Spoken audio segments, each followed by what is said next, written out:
Olá, aqui é o Matheus Santana do Zona de Progresso e os créditos para o roteiro desse vídeo vai para o incrível canal Aperture. Então, bora começar. Na ilha de Chipre, há 300 anos antes de Cristo, vivia um comerciante muito rico chamado Zenão de Sítio. Durante uma viagem, seu barco afundou junto com toda a sua carga, e por causa desse único evento, um evento que estava totalmente fora do controle de Zenão ou de qualquer outra pessoa, esse homem muito rico de repente ficou pobre de uma hora para outra. Agora imagina que você fosse Zenão. Como você reagiria se o trabalho de toda a sua vida fosse jogado no ralo pela pura força da natureza? Você ficaria com raiva? Triste? Se sentiria injustiçado pela vida? Bom, para a maioria de nós, essas seriam reações normais, mas não para Zenão, o pai do estoicismo. Uma pequena mudança dura uma eternidade, e uma pequena reformulação de sua mentalidade pode se transformar em mudanças maiores e mais impactantes mais tarde. O núcleo do estoicismo é a própria definição de aceitação e indiferença. Depois de ler as obras de Sócrates e outros grandes filósofos, Zenão criou e ensinou o estoicismo. E de acordo com ele, embora não tenhamos muito controle sobre o que nos acontece, temos controle sobre como isso nos afeta. Portanto, devemos usar esse controle ao nosso favor. Em vez de se lamentar pelo leite derramado, ou nesse caso, os bens afogados, Zenão se concentrou em manter a compostura sobre a situação, se mantendo calmo e neutro, mesmo estando passando por toda aquela situação. Nos dias atuais, as pessoas erroneamente veem os estoicos como pessoas indestrutíveis, como pessoas que não costumavam experimentar emoções extremas, como ataques de raiva ou ataques de ansiedade. Mas a ideia original por trás do estoicismo era muito mais do que isso. Em vez de ser apenas uma maneira de descrever pessoas sem emoções, o estoicismo era uma maneira de ver, descrever e entender o mundo. Era um estilo de vida, e esse estilo de vida durou séculos. A filosofia estoica pode ser aplicada às situações de hoje da mesma forma que foi aplicada há milhares de anos, e seus benefícios são igualmente impactantes. O estoicismo nos permite processar essas emoções negativas em decorrência de certas experiências e transformá-las em pensamentos que nos dão uma perspectiva única do mundo. Perspectiva é tudo, e todo mundo tem experiências diferentes, portanto, isso significa que todos nós também temos perspectivas diferentes sobre as coisas. Desde a época em que os estoicos se reuniam, discutiam e ensinavam filosofia em um lugar público, sua filosofia geral era amplamente conhecida. Eles acreditavam que os princípios estoicos poderiam ser muito benéficos para qualquer tipo de pessoa, e por isso não fazia sentido para eles esconder esse conhecimento atrás das quatro paredes de uma escola ou dos pátios do palácio. Como resultado disso, todos, de escravos a imperadores, podiam aprender e se tornar estoicos, e eles o fizeram. Alguns dos estoicos mais notáveis do mundo incluem Epiteto, cujo nome se traduz em adquirido por ter sido comprado como escravo, Sêneca, que era um estadista renomado, e Marco Aurélio, um imperador romano e um dos homens mais poderosos que já passaram pela Terra. Os primeiros estoicos praticavam o que pregavam, evitando todas as formas de segregação e liderando a luta contra a desigualdade. Eles até inventaram a palavra cosmopolita, que literalmente significa um cidadão do mundo. Dessa forma, mesmo em uma época em que não era popular, as mulheres também podiam aprender livremente sobre o estoicismo e se tornarem estoicas caso quisessem. Mas por que será que tantas pessoas hoje adotam o estoicismo como um estilo de vida? Bom, em um mundo cheio de reviravoltas inesperadas, nossas emoções tendem a atrapalhar as coisas. Na realidade, nós não ficamos tristes porque coisas ruins acontecem com a gente. Ficamos tristes porque coisas ruins inesperadas acontecem com a gente. Veja a chuva, por exemplo. Ela é uma coisa boa. Ela ajuda a regar nossas plantas, fornece água para os animais e mantém a temperatura fresca e úmida. Mas a verdade é que quando você está sem guarda-chuva no meio da rua e se depara com uma enorme nuvem escura sobre sua cabeça, dificilmente você interpreta uma situação como essa de forma positiva. Mas então cabe a pergunta, por que não passamos a chorar quando começa a chover? Isso não acontece porque, embora a situação seja ruim, nós já aprendemos a aceitar o fato de que pode chover, pois é algo inevitável, não temos controle sobre o clima. E embora muitas vezes seja um saco, uma hora a chuva passa e o sol reaparece. O estoicismo nos ensina que, da mesma forma, devemos estar sempre preparados para aceitar o fato de que muitas coisas ruins que não estão sob nosso controle inevitavelmente acontecerão uma hora. E um dos exercícios estoicos é conhecido como desconforto voluntário, que é um exercício que visa aumentar os sentimentos de gratidão. Isso pode incluir dormir no chão da cozinha, tomar banho frio quando você normalmente toma banho quente, não comer nada além de batatas por alguns dias, coisas assim. Esse exercício ajuda você a entender que, não importa o quão difícil seja, você ainda irá sobreviver e muito provavelmente irá prosperar se sua mentalidade estiver correta. Ao sermos capazes de suportar essas situações desconfortáveis, indiretamente preparamos nosso mental para futuras adversidades. Com o estado atual do mundo, onde os anúncios são constantemente empurrados goela abaixo, somos levados a acreditar que, se não tivermos a última versão de alguma coisa, se não nos parecermos de uma certa maneira ou se não ganharmos uma certa quantia de dinheiro, nunca conseguiremos ser felizes. E essa mensagem é mais importante agora do que nunca.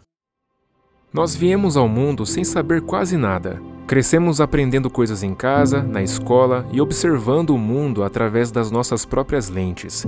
A questão é que muitas vezes essas três fontes de conhecimento nos ensinam de maneiras diferentes. E a pergunta é: nós realmente precisamos internalizar todo esse conhecimento?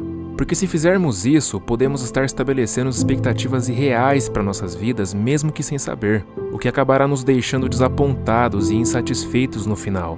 E essa, com certeza, não é a melhor forma de se viver. Devemos nos concentrar em melhorar a nós mesmos para nós mesmos. Anexar qualquer esperança externa ou apego secundários às ações que tomamos quase sempre leva à frustração. Na maioria das vezes, acabamos tentando preencher esse vazio com coisas externas, gastando todo o nosso dinheiro com um carro chique, uma viagem ou uma casa. Às vezes fazemos todas essas coisas pelo seu valor externo e não pelo seu valor interno. Mas o estoicismo ensina que, se você aborda a vida dessa maneira, você acaba colocando sua felicidade nas mãos de forças externas. Forças que sempre podem falhar. Por exemplo, carros quase sempre quebram. Desastres naturais varrem cidades inteiras e as taxas de divórcio não param de aumentar a cada ano.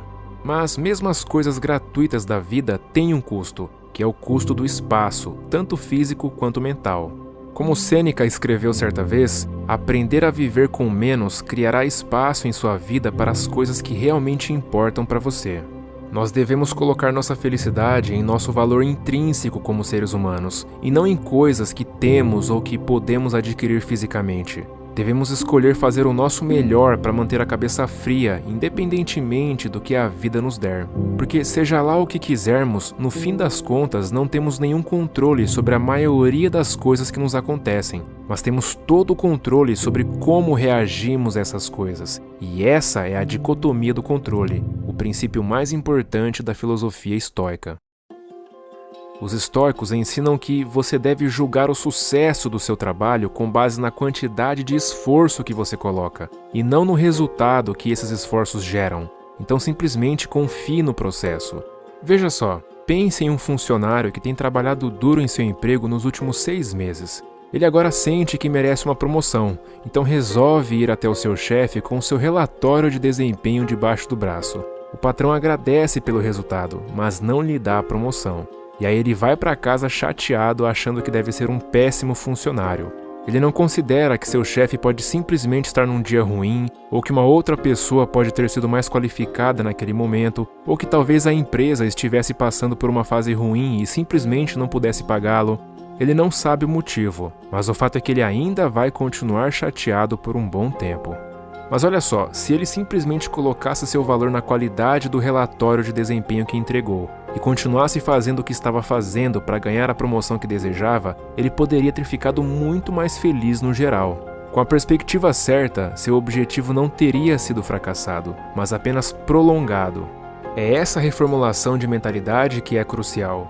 Um verdadeiro estoico não vê seu sucesso com base no ganho financeiro de seus empreendimentos, mas sim no fato de que ele pode viver uma vida confortável e feliz sem todas as coisas que o dinheiro pode comprar. Essas são as 4 principais virtudes do estoicismo: sabedoria, coragem, temperança e justiça. Sabedoria é ser capaz de separar o que é interno e o que é externo e a capacidade de escolher nossa reação às coisas que nos acontecem. Como disse Viktor Frankl, entre estímulo e resposta há um espaço. Nesse espaço está nosso poder de escolher nossa resposta. Coragem se resume a 2 palavras: persistir e resistir. Temperança ou moderação significa fazer mais com menos. É dizer mais usando menos palavras, assim como fiz agora há pouco. Enquanto Jeff Bezos e Elon Musk lutam no topo da lista da Forbes, os estoicos acreditam que o limite da riqueza deve ser simplesmente ter o essencial e depois ter o suficiente. Justiça é a mais importante de todas as virtudes. Ela instrui que ninguém deve fazer mal ao outro porque todos nascemos um para o outro, para fazer o bem uns aos outros e não a nós mesmos. Na medicina moderna, o estoicismo está no centro de procedimentos como terapia racional emotiva comportamental e a logoterapia. A TREC ajuda os pacientes a identificar padrões de pensamentos negativos que podem estar causando problemas emocionais e comportamentais.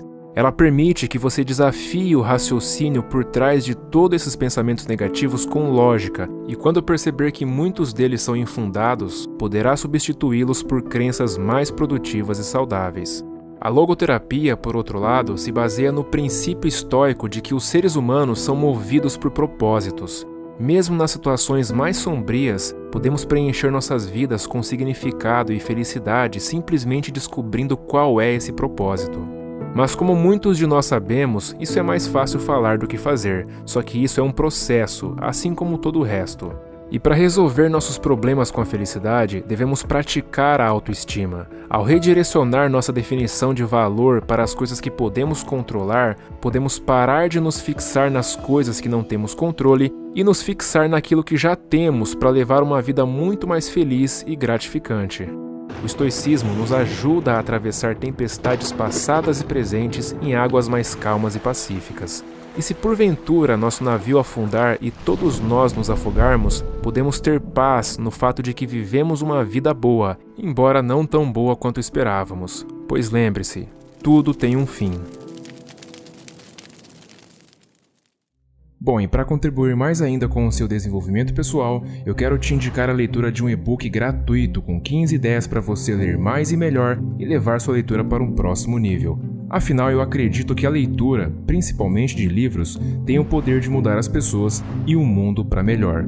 É o primeiro link na descrição. Um forte abraço e até a próxima.